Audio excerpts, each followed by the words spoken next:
आज मैं आपको चूड़ीदार पैजामी बनाना सिखा रही हूँ, वो भी बहुत आसान तरीके से।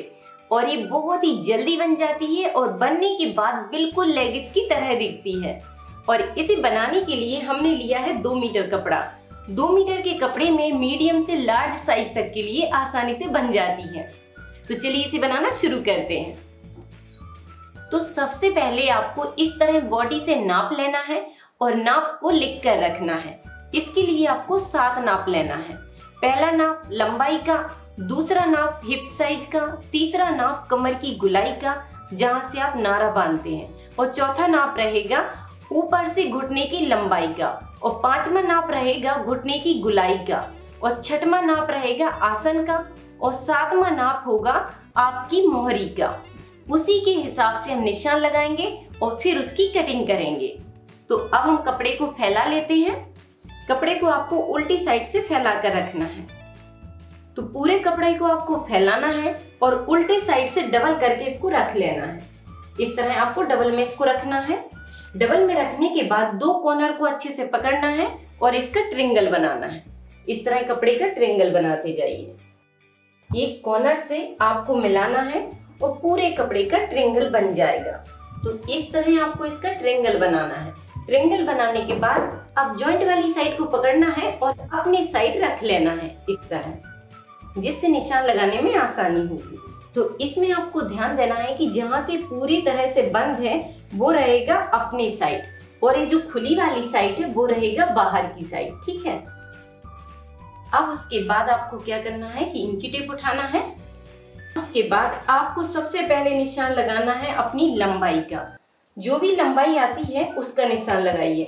पहले इंची टेप को यहाँ पर रखिए कॉर्नर के पास और एक सीधा निशान बनाइए। ये सीधा निशान कर दिया। उसके बाद यहाँ पर 2 इंच का नीफा के लिए निकाल देंगे, जो इलास्टिक में कपड़ा यूज होता है। ये हो गया 2 इंच का मार्जिन। उसके बाद मार्जिन के निशान के बाद आपको इधर से इंची टेप रखना है और अपनी पूरी लंबाई का निशान लगाना है। जो भी आपकी लंबाई आती है उसका निशान लगाइए। जैसे कि इसमें लंबाई है 36 इंच, तो ये निशान लगा दिया हमने 36 इंच पर। ठीक है, ये निशान हो गया 36 इंच पर। अब ये घुटने के ऊपर से जो भी लंबाई आती है उसका निशान लगाएंगे। तो जैसे इसमें आ रही है 22 इंच पर, ऊपर से लंबाई का निशान लगाया है 22 इंच पर। तो ये है घुटने की लंबाई। अब इसमें निशान लगाना है आसन की साइज का। तो जैसे कि इसमें आसन आ रहा है 14 इंच पर, तो ये निशान लगा दिए हमने 14 इंच पर। अब इन निशानों को सीधा करेंगे।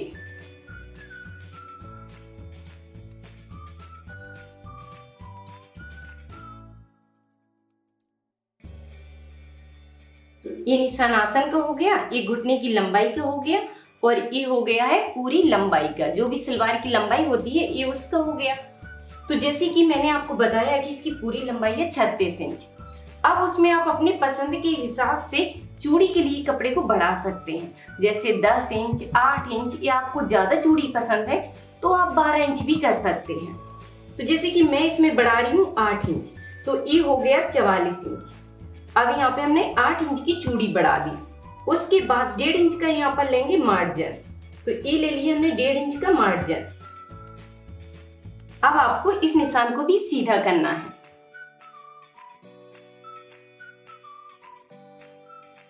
इस तरह आपको एक बार इंची टेप को रखना है। आपको सारे निशान लंबाई वाले मिल जाएंगे। उसके बाद अब आपको निशान लगाना है गुलाई वाले। सब्सक्राइब करें राधिका ट्यूटोरियल्स को सिलाई से जुड़ी हर एक चीज सीखने के लिए, और बेल बटन दबाएं ताकि मेरी हर एक वीडियो आप तक पहुंच सके। तो अब हम यहाँ पर निशान लगाएंगे हिप साइज के चौथाई भाग का।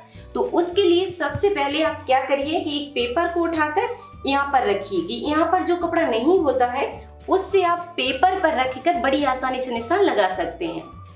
तो ये ले लिया हमने एक पेपर और इसको ट्रायंगल बनाकर रखेंगे।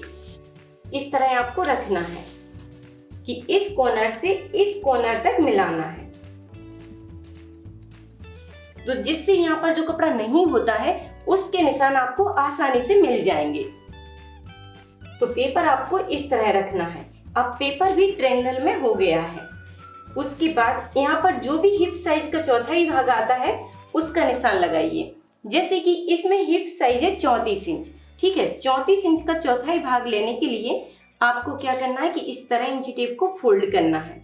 एक बार फोल्ड किया और फिर इंची टेप को पकड़ना है और इसको दोबारा फोल्ड करना है। तो अब ये हो गया है 4 लेयर में। जैसे ही आप इस तरह इंची टेप को रखेंगे आपको चौथाई भाग आसानी से मिल जाएगा। अब इसी साइज को यहाँ पर हमने रख दिया। इस तरह आपको सीधा करके रखना है। ये निशान लगा दिया है हमने हिप साइज का चौथाई भाग। अब यहाँ पर 6 इंच की लूजिंग बढ़ाएंगे तो 6 इंच का चौथाई भाग होगा 1.5 इंच। तो ये निशान लगा दिया हमने लूजिंग का और आधा इंच ले लेंगे यहाँ पर सिलाई मार्जिन। अब इस निशान को सीधा कर देंगे।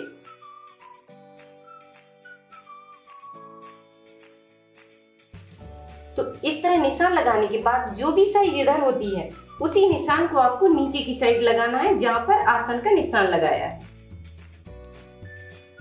तो ये निशान लगा दिया है हमने आसन की साइड। उसके बाद इस निशान को सीधा करना है। इस तरह आपको निशान लगाना है। उसके बाद आपको यहाँ पर 2 इंच एक्स्ट्रा बढ़ाना है। तो ये बढ़ा दी हमने म्यानी के लिए, जिससे आसन में गुलाई आ जाएगी और अलग से आपको म्यानी नहीं लगाना पड़ेगा। ठीक है, उसके बाद यहाँ पर आपको सिलाई मार्जिन अपने पसंद का लेना है। आप 1 इंच भी ले सकते हैं और 1.5 इंच भी ले सकते हैं और यहाँ पे बस गुलाई बना दीजिए इस तरह। तो बस आपको यहाँ पर गुलाई बनाना है और इस निशान को पूरा करना है। अब यहाँ पर निशान लगाना है आपको घुटने की गुलाई का। जो भी साइज आती है उसका हाफ रखिए। तो जैसे कि इसकी गुलाई है 14 इंच, 14 का हाफ रखेंगे यहाँ पर 7 इंच। ये निशान लगा दिया 7 इंच पर। अब आपको नीचे की साइड निशान लगाना है। जो भी आपकी मोहरी की साइज होती है उसका आपको हाफ रखना है। जैसे कि इसमें मोहरी की साइज है 10 इंच, तो 10 का हाफ रखेंगे यहाँ पर 5 इंच और ये हो गया 1 इंच का मार्जिन। तो अब आपको इस निशान को पहले सीधा करना है। जो कपड़ा हमने चूड़ी के लिए लिया है उस कपड़े को पहले सीधा रखा जाता है जिससे सारी चूड़ी बराबर से रहे। तो पहले हम इस निशान को इस तरह मिला देंगे। अब स्किल को इस निशान से मिलाएंगे। अब आपको गुलाई देते हुए पहले इस निशान से मिलाना है इस तरह।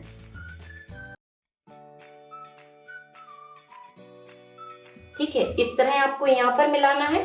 उसके बाद आपको मार्जिन का निशान बनाना है। ये हो गया मार्जिन का कपड़ा।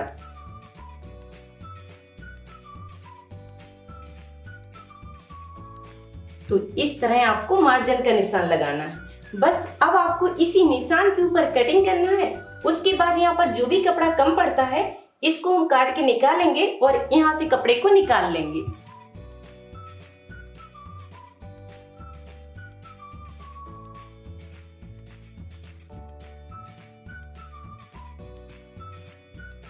तो इस तरह आपको इसकी कटिंग करना है। कटिंग करने के बाद यहाँ पर एक निशान बनाइए। कपड़े के बराबर से आपको पेपर पे निशान बनाना है। अब इस पेपर को हम निकाल लेंगे। तो इस तरह आपको निशान मिल जाएगा। उसके बाद यहाँ पर मार्जिन के लिए कपड़ा बढ़ा लीजिए जिससे जॉइंट में यूज हो जाएगा। तो यहाँ पर हमने पेपर को 1 इंच बढ़ा कर लिया है जिससे सिलाई में यूज हो जाएगा। अब इसी कली को पकड़ेंगे और यहाँ से कपड़े को निकाल लेंगे जिससे आपको 4 कलियां एक साथ मिल जाएंगी। तो इस तरह आपको 4 कलियां एक साथ मिल जाएंगी और फिर बड़ी आसानी से आप इसमें जॉइंट कर सकते हैं। इस तरह आपको जॉइंट करना है। तो इस तरह आप बड़ी आसानी से इसकी कटिंग कर सकते हैं।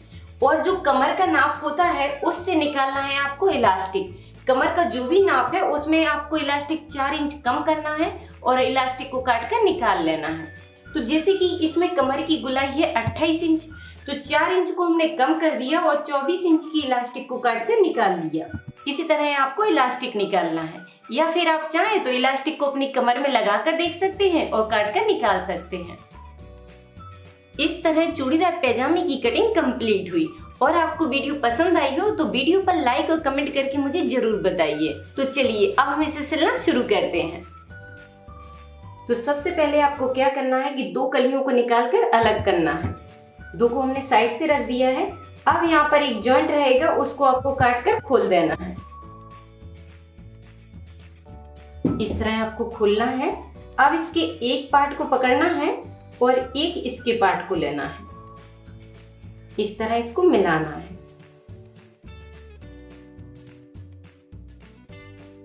यहाँ पे मैं आपको पिन लगा कर दिखाती हूँ।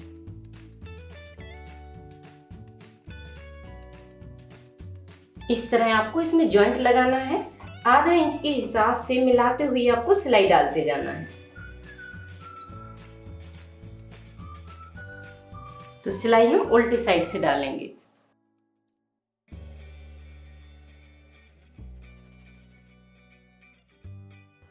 तो इस तरह हमने इसमें सिलाई डाल दी है। आप सभी के लिए है ये गुड न्यूज। आप लोगों की हाई डिमांड पर अब राधिका ट्यूटोरियल्स ऐप में कैश ऑन डिलीवरी का ऑप्शन आ गया है, जिससे आप घर बैठे बड़ी आसानी से कोई सा भी पैटर्न अपने पसंद का ऑर्डर कर सकते हैं। और जब पैटर्न आपके पास 6 से 7 दिन के अंदर आपके घर पहुंच जाएगा, आपको बस तभी पैसे देना है। तो बस आपको नीचे दी हुई लिंक पर क्लिक करना है और राधिका ट्यूटोरियल्स का ऐप अपडेट करना है। और अगर आपने अभी तक राधिका ट्यूटोरियल्स का ऐप डाउनलोड नहीं किया है तो जल्दी से डाउनलोड कर लीजिए, जिससे आपको पैटर्न से जुड़ी सारी जानकारी मिल जाएगी और आपको कैश ऑन डिलीवरी का ऑप्शन भी मिल जाएगा। अब आप अपनी पसंद का कोई सा भी पैटर्न ऑर्डर कर सकते हैं और अपने लिए, अपने कस्टमर के लिए परफेक्ट फिटिंग और फिनिशिंग के साथ ड्रेस बनाकर तैयार कर सकते हैं। तो अब आप पैटर्न मंगाकर जरूर ट्राई करिए। अब आपको क्या करना है कि इसको पकड़ना है और इस तरह पलटना है। अब दूसरी वाली कली को उठाना है और इसके ऊपर पलटना है। इस तरह मिलाकर रखिए और आधा इंच के हिसाब से सिलाई डालना है। इस तरह आप सिलाई डाल दीजिए। सिलाई डालने के बाद यहाँ पर जो भी कपड़ा एक्स्ट्रा होगा उसकी फिर हम सेटिंग करेंगे। तो इसमें भी हमने सिलाई डाल दी है। अब आपको इस तरह फैला कर रखना है। तो इस तरह अच्छे से इसको फैला कर रखिए और फिर जो भी कपड़ा एक्स्ट्रा बढ़ता है इधर, उसकी सेटिंग करना है। इस तरह इसके बराबर से इसकी सेटिंग करना है और इधर भी जो भी कपड़ा दिख रहा है आपको, उसे काट कर निकालना है।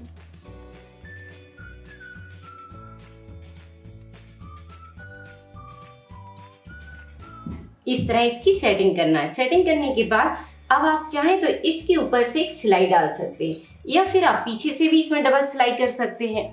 और अगर आपकी मशीन में इंटरलॉक का फीचर है तो आप इसमें इंटरलॉक करिए, जिससे और अच्छा स्ट्रॉन्ग हो जाएगा। अब इसी तरह पार्ट हमें दूसरा तैयार करना है। आइडिया बिल्कुल सेम रहेगा। तो अब हमने दूसरे पार्ट को भी तैयार कर दिया है। अब आपको क्या करना है कि इसको सीधा रखना है और दूसरे पार्ट को उल्टा रखना है। इस तरह मिलाकर उल्टा रखिए और आसन की साइड से मिलाते हुए आधा इंच के हिसाब से सिलाई डालना है। इस तरह बस मिलाना है और आधा इंच के हिसाब से सिलाई डालना है। तो दोनों साइड मिलाते हुए आधा इंच के हिसाब से सिलाई चलाइए। मिलाकर पकड़ेंगे और सिलाई डाल देंगे।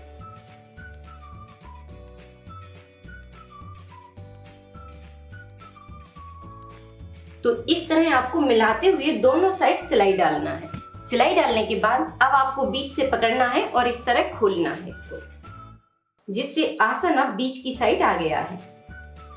अब यहाँ पर अच्छे से मिलाकर पकड़िए और यहाँ पर नेफा बना लीजिए जहाँ पर इलास्टिक डलेगी। तो पहले आपको आधा इंच कपड़े को फोल्ड करना है इस तरह और फिर 1.5 इंच कपड़े को फोल्ड कर देंगे। तो जितना हमने मार्जिन लिया है इसमें 2 इंच का, उसको ही यूज करना है और यहाँ पे पिन लगा लेंगे। इसी तरह आपको इसको पूरा बेल्ट बनाना है। इस तरह मिलाकर पकड़ते जाइए और किनारे से इसकी सिलाई डालते जाइए और आपको 1 इंच का यहाँ पर गैप छोड़ना है जहां से हम इलास्टिक पास करेंगे। ठीक है, मिलाते जाएंगे और सिलाई डालते जाएंगे।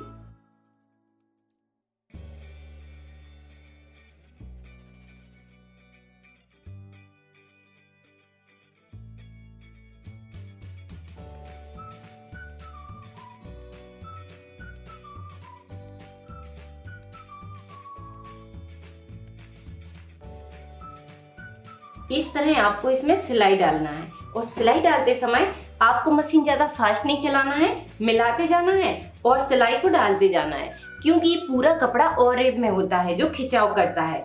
इसलिए आपको आराम से मशीन चलाना है, जिससे बेल्ट मुड़ेगा नहीं। अब आपको लेना है सेफ्टी पिन और इलास्टिक को उससे डाल देना है। इस तरह सेफ्टी पिन को लगाइए और इसमें डाल देंगे।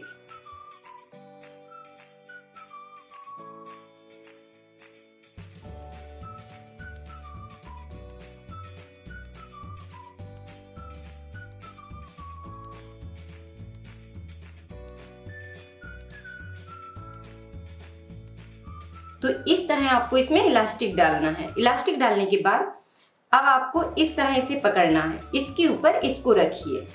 इस तरह रखकर इसमें अच्छे से 2-3 स्टोंग सिलाई डालिए, जिससे स्ट्रॉन्ग हो जाएगा। और उसके बाद फिर आपको इसको अंदर करना है और यहाँ पर बंद सिलाई डालना है, जिससे बंद हो जाएगा। इलास्टिक पर सिलाई डालकर हमने इसके अंदर कर दिया और यहाँ पर जो गैप छोड़ा था उसको बंद कर दिया है। उसके बाद अगर आप चाहें तो इसके ऊपर एक सिलाई और डाल सकते हैं, जिससे आपकी इलास्टिक फोल्ड नहीं होगी। अब ये ऊपर से कंप्लीट हो गया है। अब हमें नीचे की सिलाई डालना है। तो इस तरह आपको आसन को मिलाकर पकड़ना है और यहाँ पर पिन लगाना है, जिससे आसन सेंटर में रहेगा। अब यहाँ पर देखिए, आप ऊपर भी आपको ध्यान देना है कि आसन की जो सिलाई है वो जिस साइड ऊपर से फोल्ड है उसी साइड से नीचे से भी फोल्ड होना चाहिए, जिससे कपड़ा मुड़ेगा नहीं। तो जितना हमने मार्जिन लिया है उसी के हिसाब से यहाँ पर सिलाई डालेंगे। इसी मार्जिन को डार्क करना है और दूसरे साइड इसको पलटना है, जिससे सिलाई हमारी बराबर से चलेगी। इसको डार्क किया और इसके ऊपर पलट देंगे। अच्छे से मिलाकर इसको दबाएंगे तो ये निशान दूसरी साइड भी आ जाता है। अगर आप निशान दूसरी साइड लगा लेंगे तो दोनों पार्ट बिल्कुल बराबर से रहेंगे।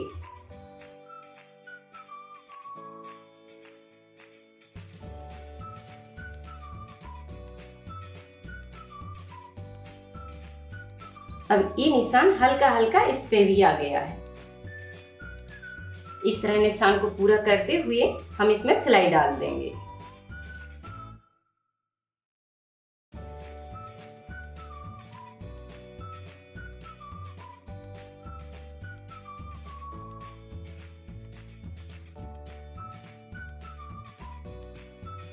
तो इस तरह आपको इसमें सिलाई डालना है। सिलाई डालने के बाद अब आपको क्या करना है कि एक बार इस धागे को चटकाना है। जितने भी धागे टूटते हैं उसको तोड़ना है और फिर हम इसके ऊपर दूसरी सिलाई डालेंगे, जिससे स्ट्रॉन्ग हो जाएगा। तो अभी इस तरह खींचेंगे और देखेंगे कि जितना धागा खींचकर टूटता है उसको तोड़ते जाएंगे।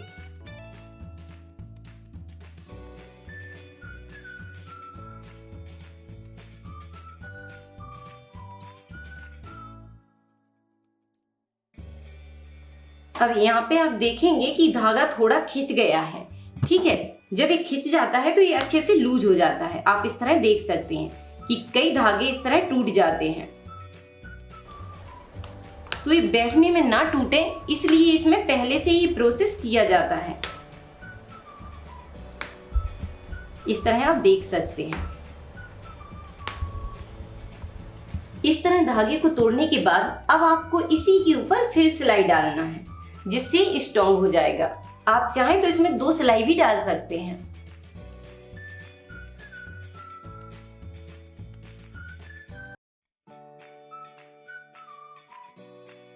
इस तरह सिलाई डाल के आपको दोबारा इसको स्ट्रॉन्ग करना है। और आपको इसमें एक बात का और ध्यान रखना है कि सिलाई डालने के बाद आपको इस तरह से पकड़ कर देखना है। अगर इस सिलाई आसन की स्ट्रेट होती है तो आप समझ जाइए कि आसन में परफेक्ट गुलाई है और ये बैठने में खिंचाव नहीं करेगी। और अगर ये सीधा नहीं होता है तो समझिए कि आसन में मिस्टेक है। तो ये नीचे की सिलाई इसकी कंप्लीट हो गई है। अब हम इसकी मोहरी बनाएंगे। अब ये जो हमारा मार्जिन है उसी को हम अंदर की साइड फोल्ड करेंगे। तो पहले आधा इंच कपड़े को फोल्ड करना है। इस तरह फोल्ड किया और फिर उसके बाद हम 1 इंच कपड़े को फोल्ड कर देंगे। यहाँ पर पिन लगा लेंगे।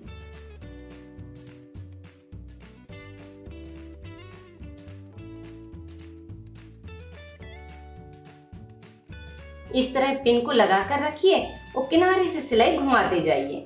सिलाई को डालकर कंप्लीट करेंगे।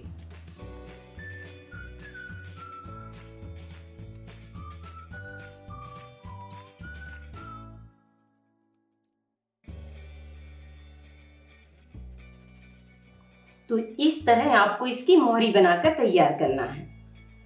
इसी तरह हमने दूसरी मोहरी को भी तैयार कर दिया है।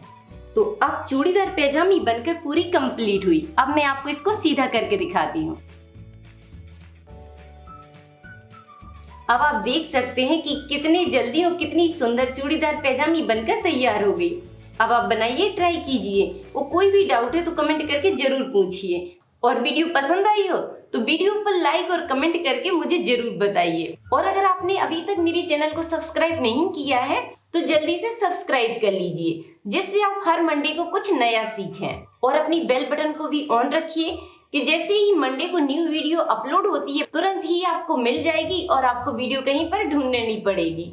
थैंक यू, धन्यवाद।